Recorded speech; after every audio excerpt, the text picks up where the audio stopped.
How many WhatsApp groups are you in to date? Not as many. I tell you what, it's not as many as you want to be in. It becomes a measure of success. Really, it's like unhealthy. Scoreboard. It's an unhealthy obsession.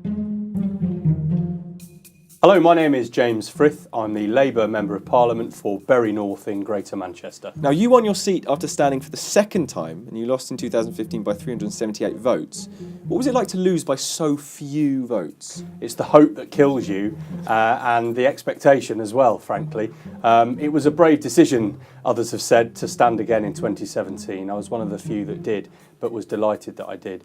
Look, it took about 2 years to get over the disappointment of losing by so few numbers, but I knew we had the power of conviction in my campaign, and in 2017 it was a no-brainer to ask the wonderful people of Bury to support me again. And now, you played at Glastonbury. What kind of band was this? It was an indie rock and roll band, and I was the front man for that, and lead singer and chief songwriter.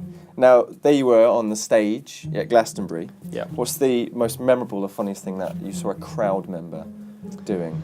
Were they wild? Did they go mad? Actually taking one of the T-shirts that until that point we hadn't really been able to give away. The best memory of that day was finishing the gig of our lives, fantastic. We walked off, and the MC, who's got a reputation for being a very generous-spirited MC, had said, well, there you go, you've seen a performance of their lifetime for sure, and the start of something big. And then he cited a loads of bands that I had huge respect for who had played on that stage. Sadly, it didn't come to that. Now, Theresa May invites you to dinner. You're there, you're in your office, you get a call. What do you bring as a gift? Good question. I'd take the 2017 Labour Party manifesto. And what with the aim of what? And a copy, and a signed copy of my my music. There we go. Because that's the answer you wanted. That's what I was thinking about. Is it available on like iTunes and stuff? I think I'd probably be crossing all sorts of parliamentary protocols if I start plugging it. You've spoken up about being summoned by a three-line whip to vote within 36 hours of the birth of your fourth child. Yeah.